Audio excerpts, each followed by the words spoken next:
दरम्यान संजय राऊत दररोज खोटं बोलत असून आम्हीच स्वाभिमानी शिवसैनिक असल्याचं खासदार संदीपान भुमरे म्हणतात। त्यांच्याशी बातचीत आमच्या प्रतिनिधींनी केली, पाहूया। शिवसेनेला आज 58 वर्ष पूर्ण होत आहेत आणि वर्धापन दिन सोहळा हा वरळीच्या डोम येथे साजरा होत आहे। याच विषयावरती माझ्यासोबत बोलण्यासाठी माजी मंत्री आणि खासदार संदीपान भुमरे हे आपल्या सोबत आहेत। साहेब, काय सांगाल, शिवसेना प्रमुखांनी 58व्या वर्षापूर्वी लावलेलं एक रोपटं आता वटवृक्ष म्हणून वाढलेलं आहे, कसं पाहता? आज शिवसेनेचा 58वा वर्धापन दिन आहे आणि या वर्धापन दिनाला आपल्या महाराष्ट्र राज्याचे मुख्यमंत्री हे शिवसैनिकाला मार्गदर्शन करणारे आणि लोकसभा झाल्याच्या नंतर पहिल्यांदाच हा 58वा वर्धापन दिन साजरा होतो। एक आनंदात उत्सवात हा वर्धापन दिन साजरा होणार आहे आणि मुख्यमंत्री महाराष्ट्रातील तमाम शिवसैनिकाला मार्गदर्शन करणार आहे। दुसरीकडे आपण पाहतोय की याच वर्धापन दिनांवरती संजय राऊतांनी टीका केलेली आहे। वरळीच्या डोममध्ये डोम कावळे जमणार आहेत, त्याचबरोबर लाचारी ही त्यांचं एक काय म्हणतात, लाचारी संदर्भात ते म्हणत आहेत तुमच्याकडे, कसं पाहता या विधानांकडे तुम्ही? संजय राऊत काय म्हणते याला अर्थ नाही। आम्ही स्वाभिमानी शिवसैनिक आहे, आम्ही लाचारी नाही, लाचारी ते, आम्ही स्वाभिमानी शिवसैनिक आहे। आम्ही पहिल्यापासून बाळासाहेबांचे शिवसैनिक आहे, आज भी बाळासाहेबांचे शिवसैनिक आहे। आम्ही लाचारी वगैरे काही नाही, लाचारी ते, आम्ही लाचारी नाही, आम्ही शिवसैनिक आहे बाळासाहेबांचे। सत्ताधारी एका मागोमाग एक सगळ्याच गोष्टी विकत घेत आहेत, आमदार विकत घेतले, खासदार विकत घेतले, आता वारकऱ्यांना दिलेल्या अनुदानावरनं देखील संजय राऊतांनी टीका केलेली आहे, याला काय उत्तर देणार? संजय राऊत वारकऱ्याचा हे अपमान करतात। एकनाथ शिंदे साहेबांनी वारकऱ्यासाठी, मला एक सांगायचं की वारकऱ्याचा एकनाथ शिंदे साहेब सन्मानपूर्वक सत्कार करतात आणि वारकऱ्यासाठी जी काही मदत शासनाला करता येईल ती मदत करण्याचं काम करतात। वारकऱ्याला कोणी विकत घेऊ शकत नाही। वारकऱ्याचा सन्मानपूर्वक आदर एकनाथ शिंदे साहेब सरकार करते, म्हणून मला सांगायचं की संजय राऊत हे वारकऱ्याचा अपमान करतात असं मला वाटतं।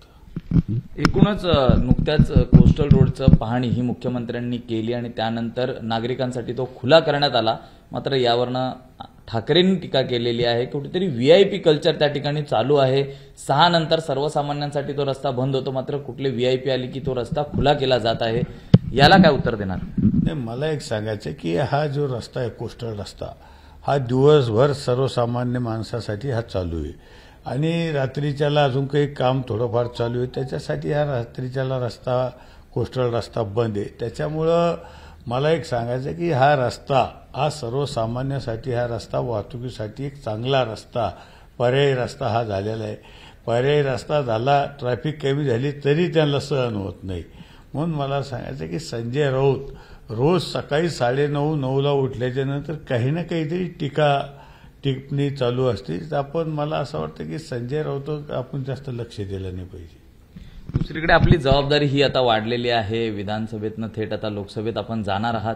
काय नेमके महाराष्ट्राचे प्रश्न हे आपण लोकसभेत मांडणार आहात? आपल्या मतदारसंघातील नेमके काय प्रश्न असणार आहेत? आता खासदार म्हणून माझ्यावर ही जबाबदारी आहे छत्रपती संभाजीनगर जिल्ह्याची।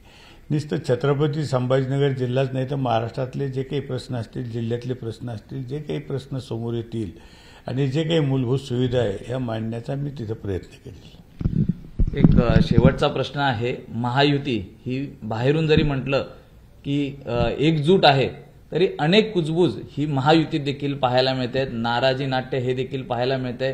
कुठेतरी राष्ट्रवादीला आल्याने कुठेतरी महायुतीची जी पकड होती पहिली भाजप आणि शिवसेनेची ही कुठेतरी कमकुवत झाली आहे का? कारण त्याचा परिणाम हे मतांमध्ये पाहायला मिळत नाहीये महाराष्ट्रात। नाही, महायुती ही भक्कम आहे, कुठेही कुजबूज महायुतीत नाही, कुठेही नाराजी नाही। मला एक सांगायचं की निवडणुकीत काही वेगवेगळे गणित मांडले गेले, त्याच्यामुळे थोडाफार हा विषय झाला, पण मला वाटतं महायुती भक्कम आहे आणि विधानसभेत ही महायुती आपल्याला दाखवून देईल की पुन्हा महायुतीचा विधानसभेवर झेंडा फडकल्याशिवाय राहणार नाही। विरोधकांनी यंदाच्या निवडणुकीत आपल्याला चांगलंच कोंडीत पकडल्याचं पाहायला मिळत होतं। संविधान बदलण्यावरनं किंवा अनेक विषय होते त्यातनं आपल्याला कोंडीत पकडण्याचा प्रयत्न झाला होता। नेमका नेरेटिव्ह सेट झाल्यामुळे हा संपूर्ण फटका बसला, या चुका विधानसभेला नेमका दुरुस्त होतील का? आणि आजच्या जो वर्धापन दिन सोहळा आहे त्यातनं मुख्यमंत्री नेमकं काय मार्गदर्शन करतील अशी अपेक्षा आहे आपल्याला? नाही, मला एक सांगायचं की लोकसभेला संविधान बदलणार हे जे काही चर्चा केली, अफवा केली, त्याच्यामुळं थोडाफार हा परिणाम झालाय. पण मला वाटतं विधानसभेला ते काही होणार नाही. आणि विशेष म्हणजे आज माननीय मुख्यमंत्री हे सर्व महाराष्ट्राला, शिवसैनिकाला आज 58व्या शिवसेना वर्धापन दिनानिमित्त मार्गदर्शन करणार आहे. आणि मी पुन्हा आपल्याला सांगतो की महायुतीचा झेंडा हा विधानसभेला फडकल. कुठेही याच्यात मला वाटतं याच्यात अडचण येणार नाही. विस्तारासंदर्भात काय आपल्याला वाटतं? विस्ताराच्या बाबतीत मुख्यमंत्री, उपमुख्यमंत्रीच बोलू शकते, मी नाही बोलू शकत विस्ताराच्या बाबतीत. धन्यवाद सर, आमच्याशी बातचीत केल्याबद्दल. व्हिडिओ जर्नलिस्ट विजयसह मी सुरज सावंत, एबीपी माझा, मुंबई. एबीपी माझा, उघडा डोळे बघा नीट.